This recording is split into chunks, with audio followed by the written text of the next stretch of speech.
A aura é uma espécie de halo luminoso, um conjunto de radiações que circunda e interpenetra todo o nosso complexo fisiopsíquico. Conhecida também como psicosfera, fotosfera psíquica, veículo ou túnica de forças eletromagnéticas, ela é composta pelo conjunto de emanações dos diferentes campos multidimensionais ou corpos. Apresentamos aqui uma visão total de sua forma ovalada, onde temos o corpo físico, o duplo etérico, o corpo astral, o corpo mental, o corpo causal e os centros de força. Através da animação em 3 dimensões, podemos notar com maior clareza que a nossa aura não começa na superfície do corpo físico. Ela é formada por camadas, conhecidas como campos sutis ou campos dimensionais. O corpo físico é a parte mais interna do nosso complexo. As camadas mais externas e sutis revestem e interpenetram todas as estruturas das camadas mais densas. O corpo mental envolve o corpo astral, o duplo etérico e o corpo físico. Na cor amarela, vemos a aura mental, de cor rosa, a aura astral, e na cor azul, o duplo etéreo. Essa atmosfera fluídica envolve todo o nosso sistema físico, revestindo os órgãos, tecidos e células com energias vitais, astrais e mentais. Dessa forma, o pensamento circula por todos os escarninhos do nosso sistema orgânico e psíquico. Na medida em que pensamos, automaticamente alteramos o nosso campo celular.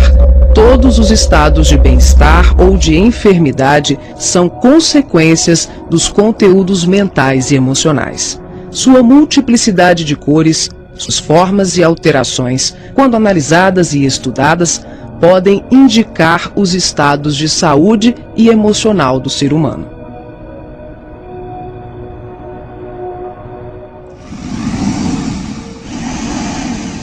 A palavra chakra vem do sânscrito e significa roda de luz, também conhecido como centros vitais, fulcros energéticos ou centros de força. Geralmente são visualizados por videntes e clarividentes como campos em forma de redemoinhos, com a aparência de uma flor, com pétalas irradiantes e coloridas. O nosso corpo é regido por esses centros, que vibram em sintonia uns com os outros ao influxo do poder diretriz da mente, estabelecendo um veículo eletromagnético no qual o pensamento vibra em circuito fechado antes de exteriorizar-se.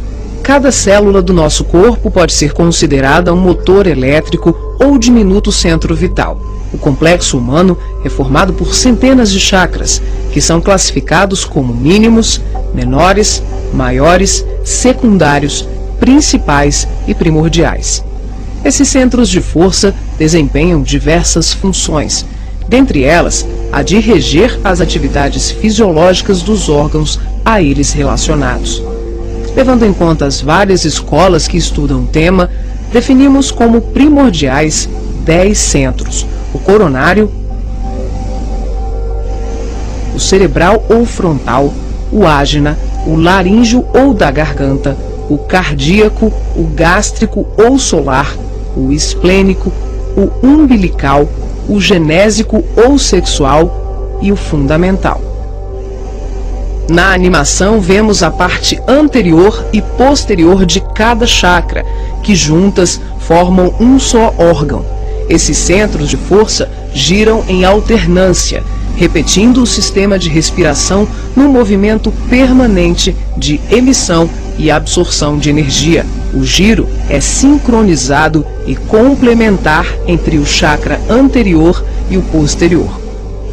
Os chakras são formados por microtúbulos, que são estruturas ocas, compostas por inúmeros blocos de moléculas idênticas. Esse elemento base, aqui aumentado milhares de vezes, junta-se a outros microtúbulos, formando uma complexa rede capilar. São microtúbulos menores que se inserem em microtúbulos maiores, num processo sucessivo. São justamente esses microtúbulos de diversos tamanhos que dão ao chakra a aparência de pétalas. Aqui vemos um exemplo dos microtúbulos maiores. E aqui, microtúbulos menores preenchendo os microtúbulos maiores.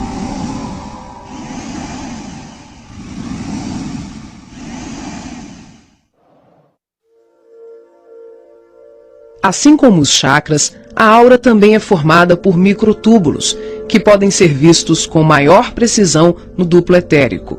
Os microtúbulos se afunilam, ficam cada vez menores e penetram os poros das membranas celulares. Como os citoplasmas das células é constituído em grande parte por água, que é uma das substâncias mais suscetíveis à magnetização, podemos concluir que o nosso bem-estar ou os nossos males físicos são frutos da nossa forma de ser e pensar.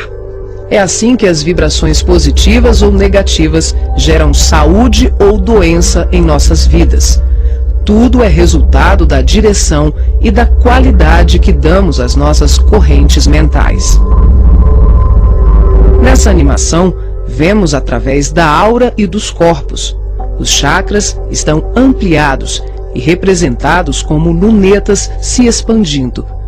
Podemos observar o sincronismo das camadas mais externas com as mais internas.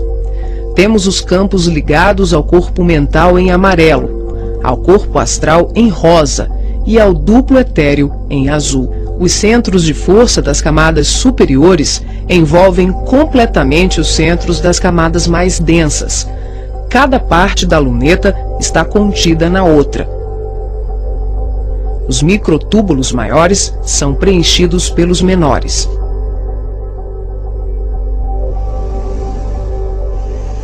Responsável também por funções psíquicas, os chakras estão relacionados com algumas capacidades de percepção.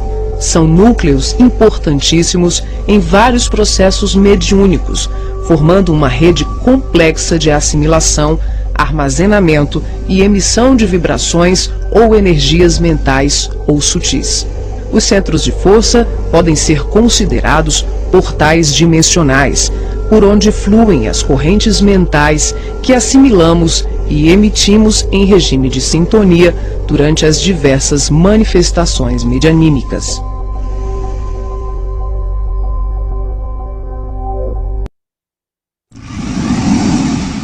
Vemos agora os chakras relacionados aos seus respectivos órgãos. Começamos pelos superiores, representados pelo coronário, frontal e ágina, anterior e posterior. Podemos observar o giro em movimentos de alternância, num ciclo permanente de emissão e absorção de energia. Vemos também a sincronia entre os anteriores e os posteriores. O coronário é o centro da sabedoria. Tem responsabilidade direta sobre as funções psicológicas, cerebrais e espirituais. Alimenta as células do pensamento e é o provedor de todos os recursos eletromagnéticos indispensáveis à estabilidade orgânica. É o centro de mais alta frequência. Na animação, o chakra ágina, responsável pelas percepções visuais, vidência e clarividência, aparece na sua parte posterior da mesma maneira que o frontal. Na verdade, eles se juntam, formando um só chakra, localizado na parte posterior da nossa cabeça. É aqui que o cordão de prata é inserido. O frontal é o centro da mente. Responde pelas funções da visão, da audição, do olfato e ainda administra o sistema nervoso central. É responsável também por uma vasta rede de processos da inteligência, que dizem respeito à palavra, à cultura, à arte e ao saber. O chakra laríngeo é o centro da expressão, regula a fonia, o sistema respiratório, o processo digestivo inicial, a pressão arterial e corresponde-se com as glândulas tireoide e paratireoide. O que na imagem se assemelha a uma pétala são os microtúbulos dos mais variados tamanhos. Eles giram em um processo sincrônico, sempre de forma complementar.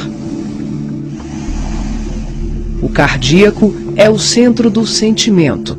Vemos a sua feição posterior e anterior. Ele sustenta os serviços da emoção e do equilíbrio geral.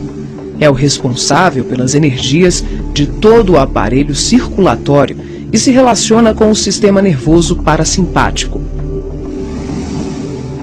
O centro gástrico também é conhecido como solar ou centro de cura.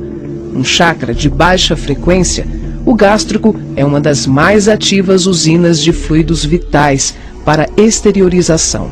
É responsável pelos processos digestivos e grande parte do metabolismo, atuando vigorosamente sobre o estômago e órgãos envolvidos na digestão.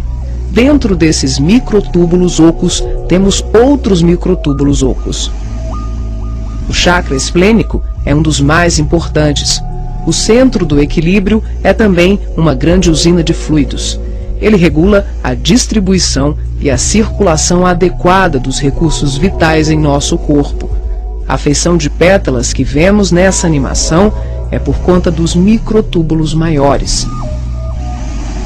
O umbilical completa as funções do gástrico e do esplênico. Na sua parte posterior, ele é menor. Nós ampliamos para demonstrar de forma clara como esses chakras se interagem. O genésico, conhecido também como chakra sexual, é o centro das formas e elevação. Exerce grande importância nos processos genésicos. Elabora densos campos fluídicos que, quando bem canalizados, podem propiciar vigorosos potenciais energéticos no campo do amor e da criatividade.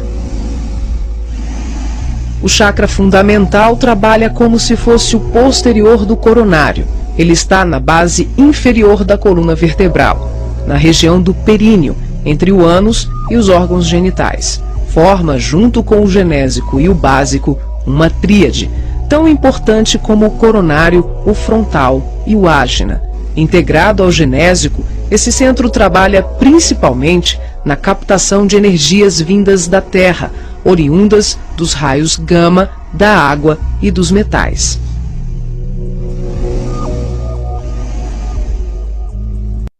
Nessa animação, representamos o processo de desdobramento dos diferentes corpos. Vemos aqui a projeção ou saída dos corpos sutis do homem. O corpo físico permanece. O duplo etérico, o corpo astral e o corpo mental se exteriorizam. Os fios coloridos dão enfoque ao funcionamento dos cordões fluídicos, que são os responsáveis pela interação entre os corpos. Para ressaltar os fluxos mental, emocional e vital, subdividimos o cordão de prata, que assimila todos os fluxos, em 3. O cordão de prata propriamente dito, que liga o corpo físico aos demais corpos sutis, aqui representando apenas o fluxo mental. Em amarelo, o detalhamento do fluxo emocional.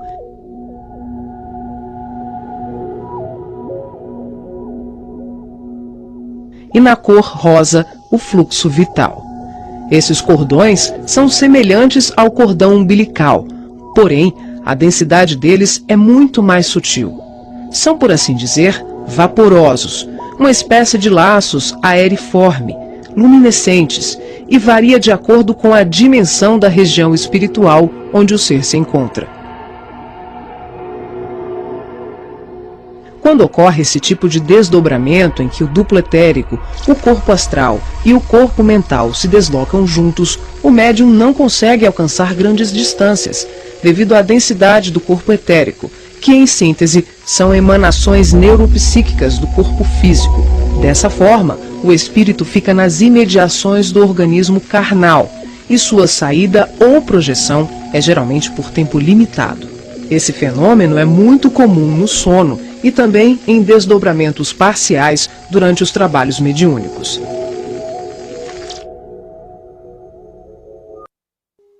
Nesse exemplo de desdobramento, a projeção se inicia com a exteriorização dos 3 corpos sutis, o duplo etérico, o corpo astral e o corpo mental. Em seguida, O passivo devolve ao corpo físico os eflúvios vitais, conhecidos em seu conjunto como duplo etérico, que tem como uma de suas funções assegurar o equilíbrio entre a alma e o corpo de carne, garantindo o calor indispensável à colmeia celular. Desembaraçado dos veículos mais densos, corpo físico e duplo etérico, o médium se desloca com o corpo astral, envolvido pelo corpo mental e pelos outros corpos mais sutis, aqui não representados. Ao devolver as energias neuropsíquicas, o médium projetado fica, por assim dizer, mais leve e ágil, o que lhe permite uma melhor condição de trabalho e observação, além de lhe possibilitar o deslocamento para regiões diversas. Ele pode viajar para qualquer lugar do espaço, incluindo o plano físico e o extrafísico. O corpo astral envolvido pelo corpo mental fica permanentemente conectado ao corpo físico pelo cordão de prata, que também é conhecido como cordão fluídico.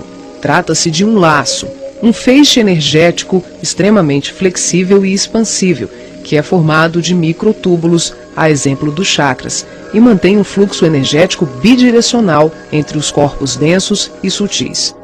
Esse fluxo vibratório de nutrição faz com que o espírito perceba, de imediato, tudo aquilo que possa vir a ocorrer ao corpo físico durante o desdobramento. Na volta, podemos observar como ocorre a reentrada dos corpos mais sutis, na conjugação com o corpo físico e etérico. Aqui temos o desdobramento do corpo mental. Os 3 corpos saem. O médium devolve ao corpo o duplo etéreo e apenas o corpo mental se projeta. A animação demonstra que em qualquer tipo de desdobramento, os corpos permanecem conectados entre si através do cordão de prata e dos fluxos energéticos. Em relação ao corpo mental, ocorre muito mais um fluxo mento-emotivo que propriamente um cordão densificado, como mostra o vídeo. Esse tipo de projeção permite ao médium se deslocar para qualquer lugar do universo com uma percepção muito maior, visitando regiões astrais e mundos superiores que estão bem além das colônias de transição, geralmente descritas na literatura espírita. O corpo mental é o envoltório sutil da mente. Tem a forma ovalada ou ovoide, que define o formato da totalidade da nossa aura. O mental também é o responsável pela formação do corpo perispiritual ou corpo astral. É o corpo que permanece quando perdemos os demais corpos, por avanço evolutivo, por desequilíbrio profundo, como na ovoidização, ou em operações atinentes a certos renascimentos na crosta terrena. É por essa razão que os espíritos que perderam os corpos mais densos, corpo físico, duplo etérico e corpo astral, por monodeísmo, permanecendo envolvidos apenas pela túnica mental, são chamados de ovoides ou esféricos. Essa animação exemplifica como se dá a interação por expansão da consciência, sem que haja nenhuma dissociação dos corpos densos e sutis. As percepções dos mundos astral e mental, além das comunicações mediúnicas especiais, como a recepção de correntes de pensamentos, podem ser realizadas sem que haja o desdobramento de nenhum dos nossos corpos. Esse fenômeno se manifesta pela expansão simples e ampla da consciência. É um processo interior de qualificação e sutilização do medianeiro, um acesse.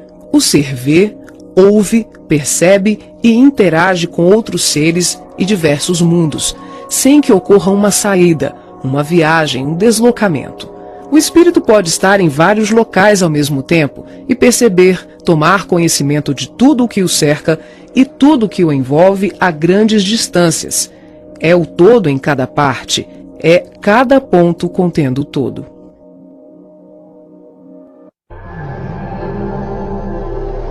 Nessa animação, visualizamos os espíritos revestidos apenas pela túnica ou corpo mental, após a perda do corpo astral ou perispiritual, quando tomamos a parte pelo todo. São denominados de esferoides ou ovoides. tristes mentes humanas sem apetrechos de manifestação, verdadeiros fetos ou amebas mentais, que são utilizados por mentes criminosas e perversas em processos obsessivos, tecnicamente organizados, tanto em relação aos desencarnados como encarnados. Geralmente se apresentam em forma ovalada, da dimensão de um crânio humano de aspecto gelatinoso, com características amorfas e colorações que variam de um acinzentado escuro ao negro e ao avermelhado. A perda do corpo astral ou ovoidização são atinentes a vários processos, que vão da reencarnação à sublimação do espírito. Aqui focalizamos o sentido inferior dessa ocorrência, quando a personalidade desencarnada continua no além-túmulo o cultivo das ideias de ódio, vingança, autodestruição, culpa, egoísmo, apego vicioso, gerando uma fixação monodeística que é a tendência da consciência de fixar o pensamento em uma só ideia, provocando alterações fisiológicas e anatômicas no veículo perispiritual.